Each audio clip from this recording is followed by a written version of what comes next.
When it comes to fat loss and even achieving a six-pack, most of us want results as fast as possible. In our eyes, the faster we can burn off our excess fat, the better, right? Well, not really.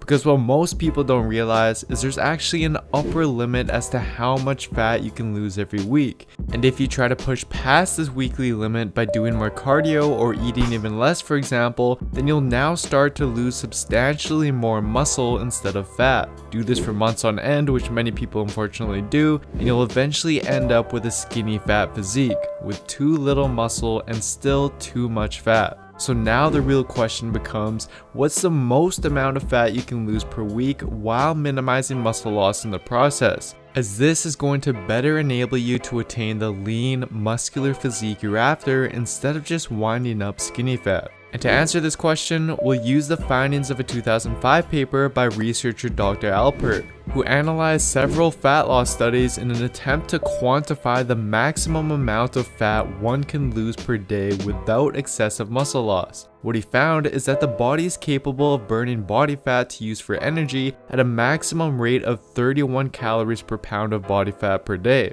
Once you exceed this rate, the body then has to tap into your muscle mass in order to make up for its energy needs. And although the study is theoretical and does have its limitations, when you crank out the numbers, they actually align well with both past research on the topic and with my own experience as a coach as well. But to put this theory into perspective for you, let's use an example. Let's say John weighs 200 pounds and is at 20% body fat. Multiply these two numbers and we can determine that John has 40 pounds of body fat. Multiply this by the maximum rate I mentioned earlier of 31 calories per pound of body fat, and we get 1240 calories. This represents the maximum daily calorie deficit John should employ every day to maximize fat loss while minimizing muscle loss. And to find out what this would equate to in terms of pounds of fat loss per week, we can multiply this number by 7 to represent a week and then divide it by 3500, since we know that this is roughly what 1 pound of fat is equivalent to.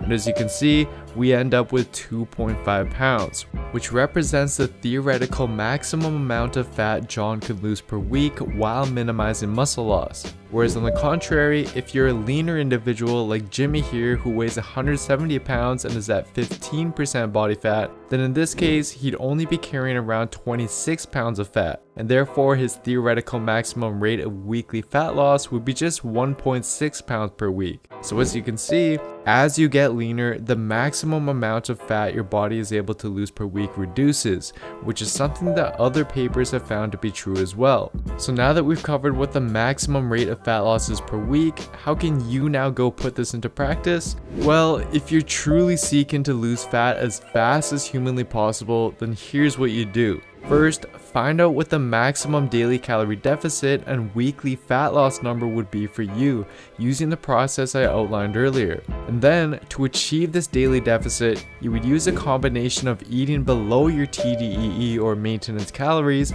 performing regular resistance training, and throwing in additional cardio. And then you simply monitor your body weight throughout the weeks and try to hit your target maximum weekly fat loss number. Then as you progress and your body fat continues to decrease, you'd want to slow down your rate of fat loss to minimize muscle loss by again recalculating what your maximum weekly fat loss number would be at your new weight and your new body fat percentage. So over time, the rate at which you lose weight should slow down. And basically that's all there is to it.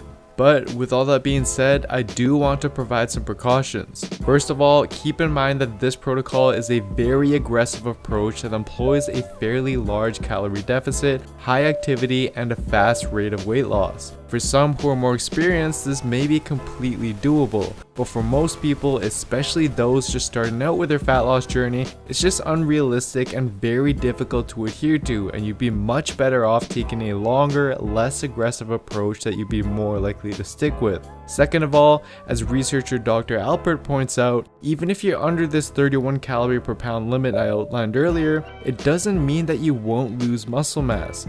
It simply represents a threshold value past which the rate of muscle loss starts to become exponentially large. So if you're truly seeking to maintain as much muscle mass as possible or even build muscle while losing fat, then again, a less aggressive deficit would be best. But all in all, if you get motivated by seeing results fast and can adhere to a tough protocol, then by all means go for it. Otherwise, taking a slow and steady approach and making positive, long-lasting changes to your lifestyle is what I'd personally recommend, as that's more often than not what's going to deliver you the best results in the long term.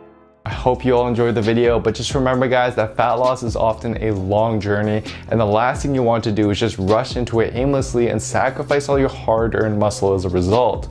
That's exactly why within my Built with Science programs, I'll show you exactly step by step how to train, how much to eat, and what to eat, such that you can lose fat as fast as your specific body is capable of without sacrificing your muscle in the process.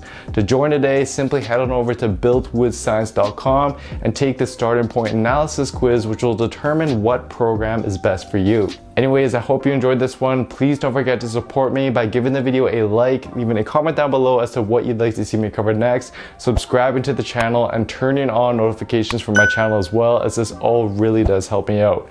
Thank you so much everyone for your continued support. I really do appreciate it, and I'll see you next time.